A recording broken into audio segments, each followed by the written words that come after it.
अस्सलामु अलैकुम वरहमतुल्लाहि वबरकातुहू। रबीउल अव्वल का महीना शुरू होता है तो एक बहस बहुत ज़्यादा ज़ोर शोर से होने लगती है कि जुलूस निकालना चाहिए कि नहीं निकालना चाहिए, झंडे लगाना चाहिए कि नहीं लगाना चाहिए, मिलाद के प्रोग्राम होना चाहिए कि नहीं होना चाहिए।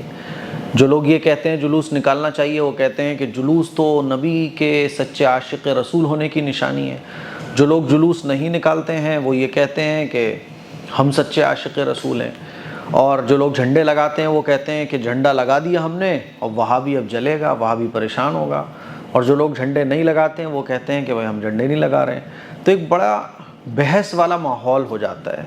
और हमारा मुसलमान तबका जिसको मुसलमान होना चाहिए था, जिसको एक उम्मत होना चाहिए था, जिसको अल्लाह के नबी सल्लल्लाहु अलैहि वसल्लम का उम्मती ख़ुद को पहचान कर एक जान होना चाहिए था, अफसोस की बात है कि वो फ़िरक़ों में बढ़ जाता है। और जुलूस निकालने वाले समझ रहे होते हैं कि जो लोग जुलूस में शामिल नहीं हुए वो सब गुमराह हैं, वो सब मुनाफिक हैं, वो सब काफिर हैं, अल्लाह के नबी के दुश्मन हैं।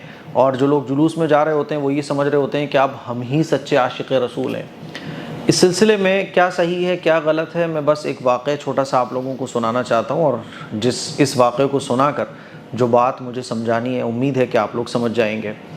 हमारे वालिद साहब एक मरतबा एक जगह पर गए तो वहाँ पर 4-6 लोग बैठकर झगड़ रहे थे, बहस कर रहे थे, मुबाहसा कर रहे थे। एक कह रहा था कि रफ़ुल यदैन करके नमाज़ पढ़ना चाहिए, एक कह रहा था कि नहीं रफ़ुल यदैन नहीं करना चाहिए, एक कह रहा था नहीं जुलूस निकालना चाहिए 12 रबीउल अव्वल पर, एक कह रहा था कि जुलूस नहीं निकालना चाहिए। इसी पे झगड़ा चल रहा था। वो कह रहा था कि बरेलवी होना सच्चे आशिक़ रसूल की निशानी है, एक कह रहा था नहीं मैं तो अहले हदीस हूँ, अहले हदीस ही बरहक होते हैं।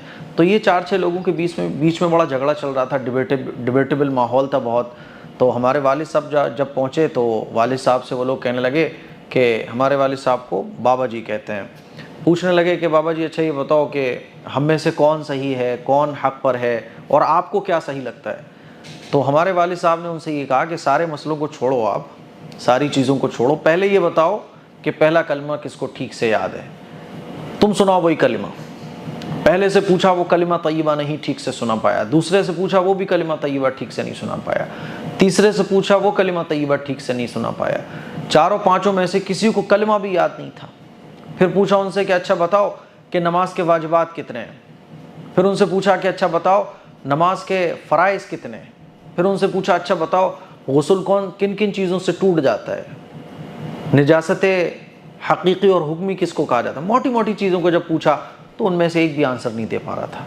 तो वालिद साहब ने उनको समझाया कि कलमा तुम्हारा ठीक नहीं है, बातें दूसरे को काफिर और मुनाफिक और जन्नती और जहन्नमी बनाने की चल रही हैं। कलमा हमारा ठीक नहीं है और बात हम अपने आप को सच्चे आशिक़ रसूल कहलवाने के ख्वाहिशमंद है। हम समझ रहे हैं कि मुझसे बड़ा आशिक़ रसूल कोई नहीं। बिल्कुल आज भी सूरत हाल यही है कि हम जुलूस करें या ना करें, लेकिन जो दीन की बुनियादी चीज़ें हैं वो आज हमें पता नहीं है। सच्चे आशिक़ रसूल होने की निशानी क्या है। अल्लाह के नबी सल्लल्लाहु अलैहि वसल्लम ने इरशाद फरमाया कि जो शख्स ये चाहता है कि वो मुझसे मोहब्बत रखे तो उसको चाहिए कि वो मेरी सुन्नतों से मोहब्बत रखे। अल्लाह के नबी ने ये नहीं बयान फरमाया कि जो जुलूस में जाएगा वो सच्चा आशिक़ रसूल है। अल्लाह के नबी ने ये नहीं बयान फरमाया कि जो जुलूस में नहीं जाएगा वो सच्चा आशिक़ रसूल है। ये नहीं हुज़ूर ने फरमाया कि जो झंडा लगाएगा वो आशिक़ रसूल है, जो झंडा नहीं लगाएगा वो आशिक़ रसूल नहीं है। अल्लाह के नबी ने उसूल बताया कि जो मेरी सुन्नतों से मोहब्बत करेगा वो मुझसे मोहब्बत करने वाला कहलाएगा।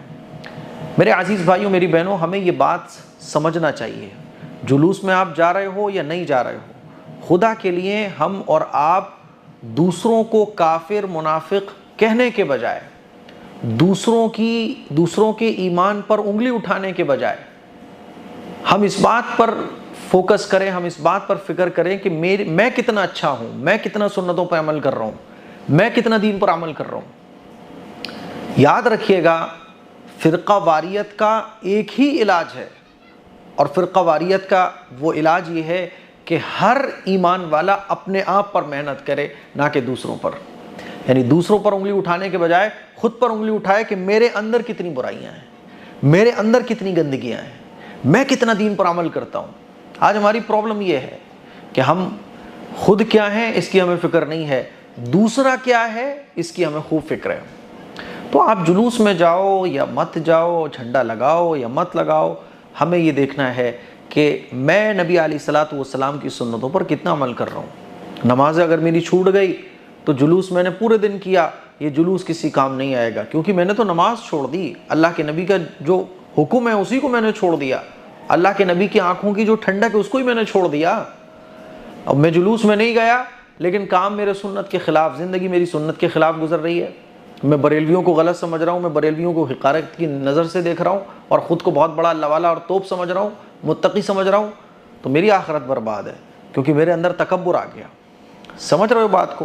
تو مختصر اور شارٹ میں یہ ہے کہ ہم اور آپ دوسرا کیا کر رہا ہے، ہم اور آپ اس کی فکر کریں کہ میں کیا کر رہا ہوں. کیا میرے اعمال اس لائق ہیں کہ میں جنت میں داخل ہو جاؤں؟ کیا میرے اعمال اس لائق ہیں کہ میری آخرت کی زندگی سدھر جائے؟ اپنے آپ کو دیکھنے کی فکر کیجئے تو یہ جھگڑے ختم ہو جائیں گے.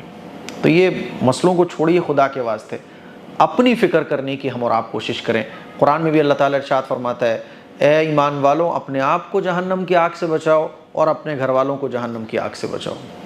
اسی لیے خدا کے واسطے یہ فرقہ واریت اور آپس میں گروہ اور آپس میں فرقوں میں بٹنا، اس کو چھوڑو یار. اپنی فکر کرو، اپنے گھر والوں کی فکر کرو. اس کلپ کو شیئر کرو. السلام علیکم ورحمۃ اللہ وبرکاتہ.